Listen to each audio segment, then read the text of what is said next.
കേരള ഹൗസിലെ K M. പ്രകാശിനെ controller തസ്തികയിൽ നിയമിച്ച സർക്കാർ ഉത്തരവ്. മാനദണ്ഡം മറികടന്നാണ് NGO യൂണിയൻ നേതാവായ പ്രകാശിന് ഡബിൾ പ്രൊമോഷൻ നൽകിയതെന്ന ആരോപണം ഉയർന്നിരുന്നു. ഇത് സംബന്ധിച്ച് വിവാദങ്ങൾ വകവയ്ക്കാതെയാണ് മുഖ്യമന്ത്രിയുടെ ഓഫീസ് നിയമനത്തിന് അംഗീകാരം നൽകിയത്. നാളെ കോടതി കേസ് പരിഗണിക്കാനിരിക്കെയാണ് നീക്കം. കേരള ഹൗസിൽ കൺട്രോളർ തസ്തികയിലേക്ക് NGO യൂണിയൻ നേതാവിനെ നിയമിക്കാനാണ് മുഖ്യമന്ത്രിയുടെ ഓഫീസിന്റെ ഇടപെടൽ. ഈ മാസം 31-ന് വിരമിക്കുന്ന കേരള ഹൗസിലെ ഫ്രണ്ട് ഓഫീസ് മാനേജർ കെ.എം. പ്രകാശിനെ കൺട്രോളറാക്കണമെന്നാവശ്യപ്പെട്ട മുഖ്യമന്ത്രിയുടെ chief principal secretary K M. Abraham നൽകിയ കത്ത് വിവാദമായിരുന്നു. കൺട്രോളർ തസ്തികയിലേക്ക് പ്രകാശിനെ നിയമിക്കാനുള്ള വഴിവിട്ട നീക്കം. കേരള ഹൗസിലെ ജീവനക്കാർക്ക് പ്രൊമോഷൻ തസ്തികകൾ വേണമെന്നാവശ്യപ്പെട്ട് മുഖ്യമന്ത്രിക്ക് നൽകിയ നിവേദനത്തിലൂടെയാണ് വഴിവിട്ട നിയമന നീക്കം തുടങ്ങിയത്.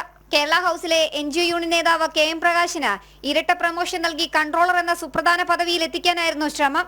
കേരള ഹൗസിലെ house keeper manager, catering manager തസ്തികയിലേക്ക് മാത്രം കേരള ഹൗസിലെ ജീവനക്കാർക്ക് സ്ഥാനക്കയറ്റം നൽകാമെന്നായിരുന്നു പൊതുഭരണ വകുപ്പ് ശുപാർശ. എന്നാൽ ഫ്രണ്ട് ഓഫീസ് മാനേജർ തസ്തിക ഗസറ്റഡ് തസ്തികയാക്കി ഉയർത്തി ഈ തസ്തികയിലേക്കുള്ള ഉദ്യോഗസ്ഥനെ കൺട്രോളർ പദവിയിൽ പരിഗണിക്കാൻ മുഖ്യമന്ത്രിയുടെ ഓഫീസ് നിർദ്ദേശിച്ചു. അങ്ങനെ NGO യൂണിയൻ നേതാവായ ഫ്രണ്ട് ഓഫീസ് മാനേജർ കെ.എം. പ്രകാശിനെ ഗസറ്റഡ് തസ്തികയിലേക്ക് ഉയർത്തി ആദ്യം സർക്കാർ ഉത്തരവിറക്കി. സ്ഥാനക്കയറ്റത്തെ ആദ്യം എതിർത്ത ധനവകുപ്പ് മുഖ്യമന്ത്രിയുടെ ഓഫീസിൽ നിന്നുള്ള നിർദ്ദേശത്തോടെ വഴങ്ങി. അഡീഷണൽ സെക്രട്ടറിയും IAS ഉദ്യോഗസ്ഥരും വഹിക്കുന്ന കൺട്രോളർ എന്ന സുപ്രധാന തസ്തികയിലേക്ക് പ്രകാശിനെ നിയമിക്കാനായിരുന്നു അടുത്ത നീക്കം. ഈ തസ്തികയിലേക്ക് പരിഗണിക്കണമെന്നാവശ്യപ്പെട്ട് പ്രകാശൻ തന്നെ നൽകിയ കത്തിന്റെ അടിസ്ഥാനത്തിലാണ് നിയമനം നൽകിയുള്ള മുഖ്യമന്ത്രിയുടെ ഓഫീസ് ഇടപെടൽ. ജനം, തിരുവനന്തപുരം.